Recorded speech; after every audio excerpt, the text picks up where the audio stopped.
Hey everyone, welcome back. We're Yep. doing a deep dive today into this article called Is Hunter Biden Above the Law? Ooh. A brief comment on the pardon power and the nature of law and politics. Okay. It's from this blog called The Republican Professor, Interesting. which just based on the name, kind of seems like it might lean in a particular direction. Yeah. But should we just jump in and see what it's all about? Yeah, let's dive in and see what this is all about. It'll be interesting to see how they're tackling this this pretty hot topic. Yeah, and the timing is interesting too because it was published on December 4th, 2024. So it's kind of like, I don't know. Yeah, that's really interesting. Feels a little close to home. Almost like we're getting a sneak peek into some kind of potential future scenario. Exactly. Yeah. Before we get too far into the article itself, though, I kind of want to talk about the blog a little bit. Okay.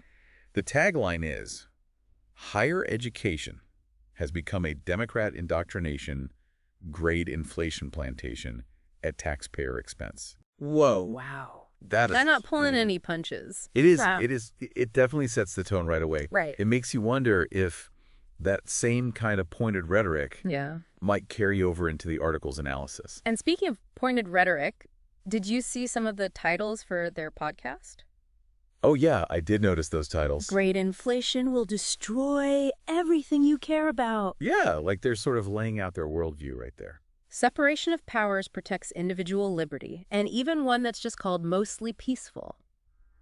It seems like this author, I don't know, is approaching this from a very particular angle, Yeah. emphasizing themes like education, individual liberty, and maybe even a skeptical view of certain political movements. Yeah. Okay, and then just to add to this whole mix, this blog has some really interesting categories. Oh, yeah. So you've got your kind of typical ones like politics and the presidency. Right. But then you've got ones like Socratic AF. And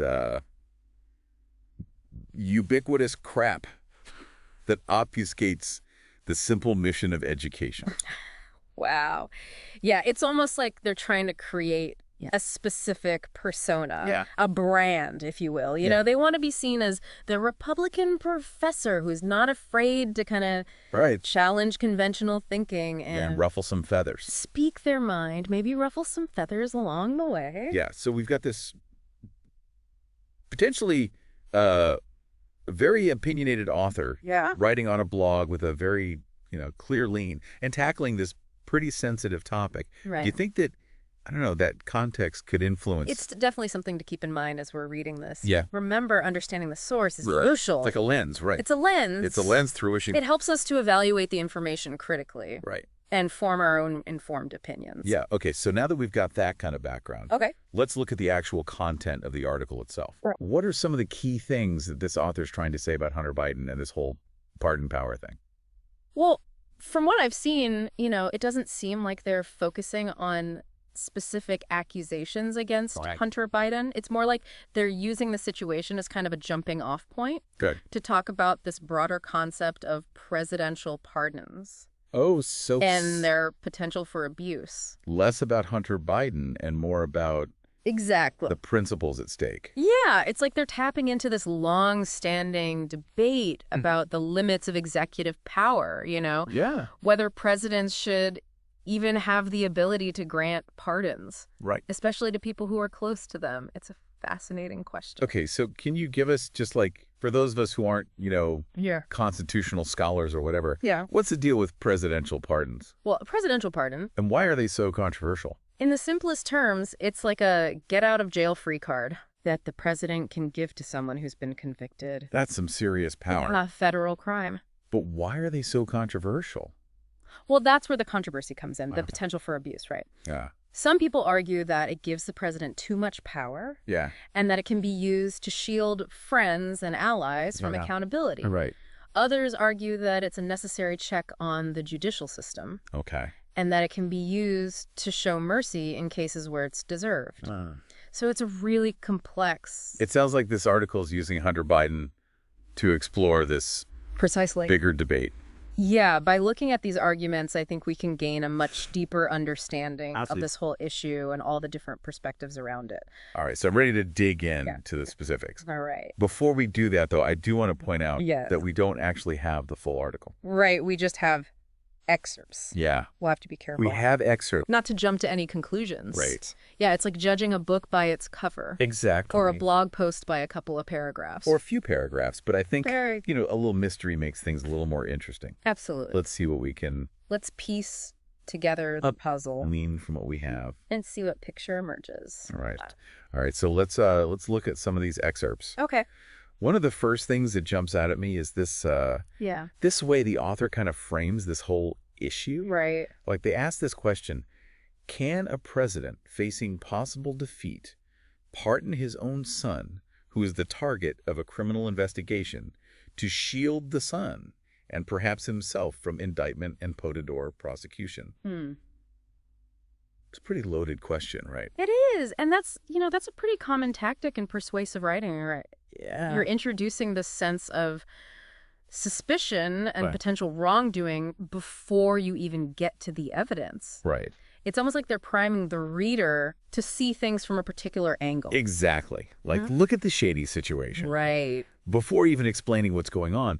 But then it's interesting because then they say there's nothing inherently wrong with a president issuing a pardon to a family member, even if the purpose is to shield the family member from prosecution. Huh.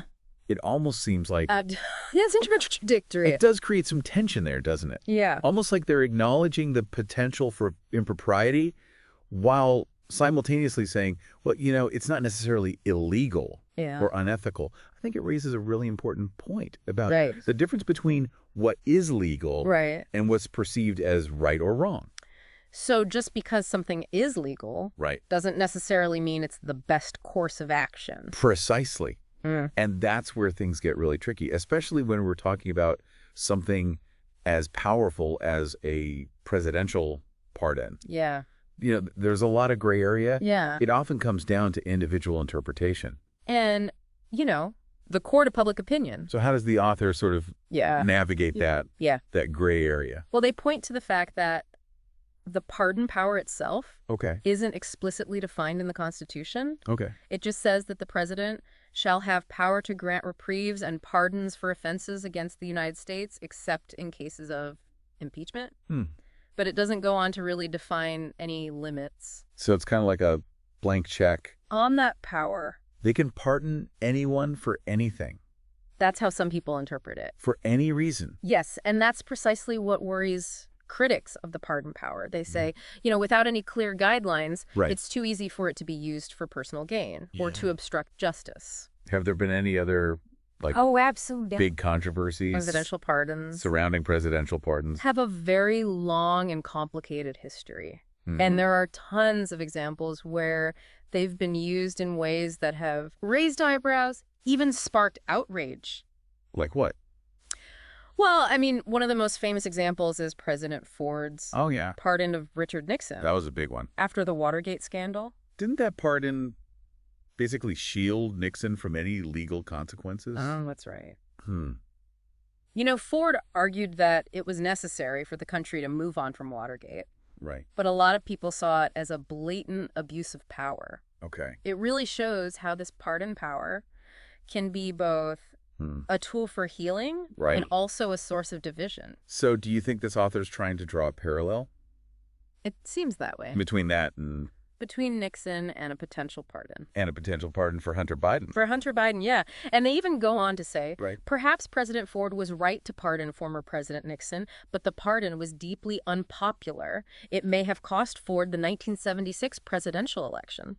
So, you know, they seem to be suggesting that a pardon for Hunter Biden could have similar... Yeah, it brings up the whole, like... political consequences. Political dimension of this. Absolutely. It's not just legal arguments. It's not just about the law. It's about public perception and political strategy. So it sounds like they're trying to thread a very fine needle here. Yeah. They're acknowledging that a pardon for Hunter Biden might be legal. Right. But they're also saying, well, you know, we should think about the impact on public perception and political stability. It's a very complex issue. It really is. It really is. And it's fascinating how this one article can kind of spark so many different lines of inquiry. Yeah, it's like this article's a portal to We've talked about legal arguments, Bigger conversation. historical precedents, Yeah. political calculations, That's- even philosophical questions It's really interesting. about power and accountability. It is. Even though we only have these excerpts, it's given us a lot to think about. It really has. So we've gone pretty deep on this Hunter Biden article. Yeah. And this whole pardon power thing. Yeah, we have. It's interesting how much this one article kind of opened up. It really has. We've covered, like legal stuff, historical context, Yeah. even political, like what could happen. And I think what's really striking is how much the source itself, the author of the blog, Right. their perspective Really shapes how this information shapes how it's all presented. is presented. Yeah, it's a good reminder that we always need to think about, Yeah. who's giving us this information Absolutely. and what their, potential biases might be. It's so important to step back and ask ourselves those questions. Yeah. Like, who's giving me this? Yeah. What might their agenda be? It's like being a detective almost, Right? Exactly. You got to look for the clues. Yeah, looking for clues. Piece together the bigger picture. Piecing it all together, Yeah. and here those clues are. Consider all the angles. Everywhere. Right, like we see it in the blog's tagline, the podcast titles. Right. Even just the language they use in the article. Yeah, it's all telling us something. All those little details Yeah. really paint a picture of how they might be Yeah. framing the issue. And knowing that Is- helps us to be, More critical thinkers. right? Yeah, thinkers and readers. It helps us be more objective Exactly. and come to our own conclusions. It's not about just dismissing information outright right. because it comes from somewhere we might not agree with. Right. It's about really engaging, Yeah. understanding where it's coming from, So what does this all mean for and then forming our own opinions. us, the listeners, right? Right. Yeah. How can we apply this kind of thinking Here's something to think about. to our own lives? The next time you read an article or you see a social media post, Yeah, because it feels like we're just or even if you're just having a conversation with someone. inundated with information from all sides. And it sparks this strong reaction in you. Right. Just take a moment to pause and ask yourself, who's the source? What might their motivation be? What information am I missing? Yeah. It's like that old saying, don't believe everything you read. Right, exactly. But it's even more than that, right? It's about understanding the why behind the what. Like you said, being a detective. It's about recognizing that every piece of information Yeah. is coming from some kind of perspective. Is presented from a particular point of view. And we have to figure that out.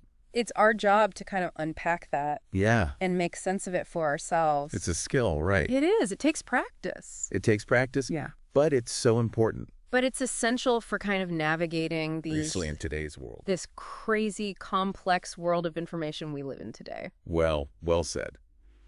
And on that note, I think we'll leave you with this final thought. Yeah. Knowledge is power, but only if we use it wisely. So go forth, be critical thinkers, and always, always question the source. Question the source. Thanks for joining us for this deep dive.